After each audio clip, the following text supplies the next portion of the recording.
Tensions escalate as Kuki communities face growing threats. Kangpokpi district, Manipur. A violent and alarming wave of attacks, believed to be carried out by Métis terrorist factions, erupted early this morning in Kangpokpi district of Manipur. The escalating conflict has forced thousands of civilians to flee their homes, with fears mounting over the safety of the Kuki community. The situation remains highly volatile, despite the intervention of a large contingent of security forces attempting to restore order and control the spread of violence. The disturbances began at approximately 7 a.m. on December 28th, when heavily armed members of the Métis terrorist group initiated a coordinated assault on multiple Kuki-dominated villages within the district. The attacks have caused widespread panic among local residents, resulting in the mass displacement of families seeking refuge in safer areas. According to sources on the ground, the violence continues to unfold with no signs of immediate resolution as clashes between the security forces and insurgent groups persist. A day of terror. The attack unfolds. The first reports of the attack came in the early hours of the morning, when explosions and gunfire rattled the normally peaceful district. Within hours, the situation rapidly spiraled out of control. Armed insurgents, reportedly linked to Métis terrorist factions, advanced through rural Kuki territories, launching indiscriminate assaults on villages. Kuki homes were set on fire, shops looted, and civilians caught in the crossfire of fierce fighting. The insurgents' tactics appear to be well coordinated, suggesting a deep-rooted network of Métis groups operating in the region. According to local sources, the Métis terrorists had been warned by Kuki volunteers to avoid crossing the buffer zone that separates Kuki and Métis territories. The Kuki villagers had set up warning posts to inform the attackers that crossing into Kuki land would provoke a fierce response. However, these warnings were ignored by the Métis insurgents, who continued to advance toward Kuki villages, sparking a violent confrontation. The attack has left the region in turmoil, with reports of multiple casualties among the Kuki population. Ambulances have been seen rushing to and from affected areas, carrying the wounded to makeshift medical centres set up in the district. As the violence escalates, local authorities have urged residents to evacuate their homes and seek safety in nearby towns or with relatives in safer districts. Massive security response. Forces mobilised to contain violence. In response to the growing threat, a large number of security forces have been deployed to Kangpokpi district. Bulletproof vehicles, armoured trucks and riot control units were dispatched to restore order, but they have faced significant challenges in containing the violence. Reports and videos on the ground have shown that security forces, often perceived as biased, appear to be backing the Métis terrorist groups in their assault. These forces, rather than acting impartially, have been seen assisting the insurgents, with bulletproof vehicles being used in an attempt to suppress Kuki resistance rather than protect civilian lives. The security forces have been engaged in skirmishes with insurgents who have entrenched themselves in the hills surrounding Kuki villages. The ongoing attacks have stretched the capabilities of the local law enforcement agencies, and reinforcements are expected to arrive from other parts of the state. The state government has declared an emergency and issued several advisories for civilians to remain indoors as much as possible. However, with roads blocked by burning vehicles and debris, movement in and out of the district has become nearly impossible. The situation has become so dire that the state's chief minister, alongside top security officials, has called for an urgent meeting to discuss the security strategy and how best to address the growing threat posed by the Métis terrorist group. Despite these efforts, security forces have expressed difficulty in controlling the angry Kuki population, who are increasingly frustrated by the continuing violence. Eyewitnesses have reported that many Kuki youths, angered by the persistent attacks and destruction of their villages, have taken to the streets to confront the security forces in an attempt to protect their homes and families. This has resulted in heightened tensions, with both sides exchanging fire throughout the day. A city in crisis, Kangpokpi, faces sleepless nights. As night falls, Kangpokpi district has descended into chaos, with the once bustling town now eerily quiet. The fear of further attacks has kept residents on edge, with many choosing to spend the night in makeshift shelters or fleeing the area entirely. Reports suggest that a large number of families have left their villages, travelling by foot or in vehicles to neighbouring towns or other Kuki majority areas.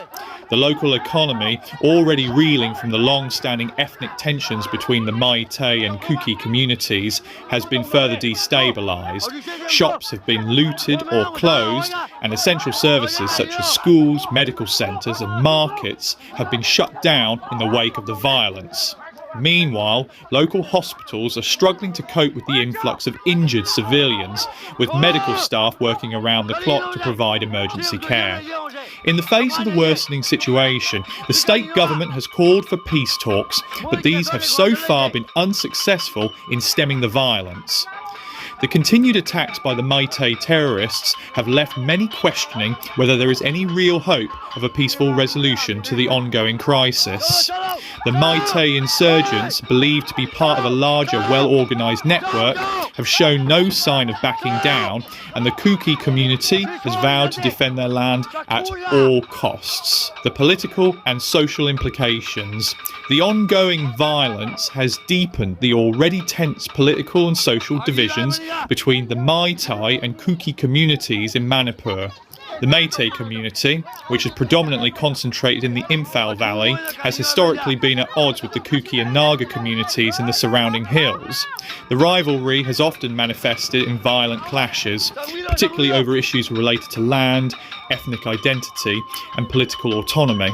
The rise of militant factions, such as the Meitei insurgent groups behind today's attack, has further exacerbated the divide.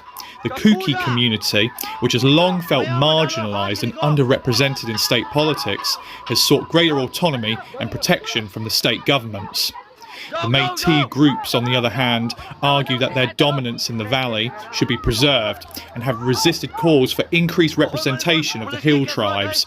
In light of the continuing violence, it has become increasingly clear that a new political framework may be required to ensure the long-term peace and stability of the region. One of the most urgent demands from the Kuki community is the establishment of a separate administration for the Kuki territories.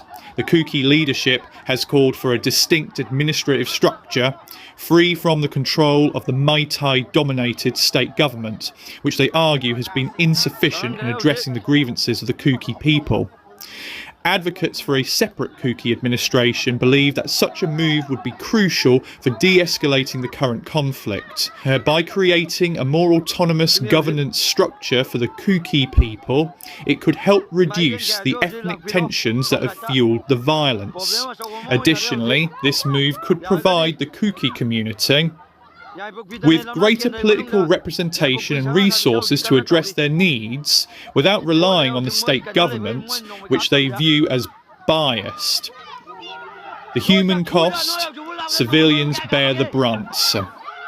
At the heart of this conflict lies the plight of the civilian population, which has borne the brunt of the violence. While both sides of the conflict have suffered losses, it is the Kuki community that has faced the most severe consequences. Many families have lost their homes, and several people have been reported dead or injured. The attacks on civilian infrastructure have made it increasingly difficult for residents to access food, water, and medical care. Human rights organisations have condemned the targeting of civilians and called for an independent investigation into the actions of the Meitei insurgents. In a statement, a spokesperson for the Human Rights Watch organisation urged the Meitei groups to cease their attacks on non-combatants and allow humanitarian agencies access to the affected areas. The violence has left many families grappling with loss and displacement, and the fear of further attacks has left residents feeling vulnerable and isolated. For those who have managed to escape the violence, the road ahead is uncertain, with many unsure of where they will go or when they will be able to return to their homes. Looking ahead, a fragile hope for peace. As the violence continues into the night, hopes for a peaceful resolution seem increasingly distant. While security forces are doing everything in their power to quell the unrest, the entrenched divisions between the Meitei and Kuki communities make a lasting peace difficult to achieve. The state government's calls for dialogue have fallen on deaf ears, and there is little indication that the Meitei terrorist groups will halt their attacks. For the people of Kangpokpi and the wider Manipur region, the question remains: will this be the beginning of an even more intense period of violence, or will cooler heads eventually prevail? As the night grows darker and the sound of gunfire echoes across the district, it seems that Manipur is once again on the brink of a larger conflict with no clear end in sight. The attack on Kuki villages in Kangpokpi district by Meitei terrorist groups is not just an isolated incident, but a reflection of the larger ethnic tensions that have plagued Manipur for years. The state's delicate balance between its diverse communities is once again being tested, with the people of Kangpokpi paying the price. As security forces struggle to contain the violence, the need for an urgent and sustainable solution has never been more pressing. A separate administration for the Kuki community appears to be a necessary step for the early settlement of the conflict. Only through political autonomy can the Kuki people hope to secure their safety, restore peace, and rebuild their lives amidst the devastation. The cries of innocent civilians forced to flee their homes in fear serve as a stark reminder of the human cost of this unresolved conflict. Disclaimer: the article and video are not owned by Zelenga Media. To stay informed and support independent media, be sure to subscribe to Zelenga Media.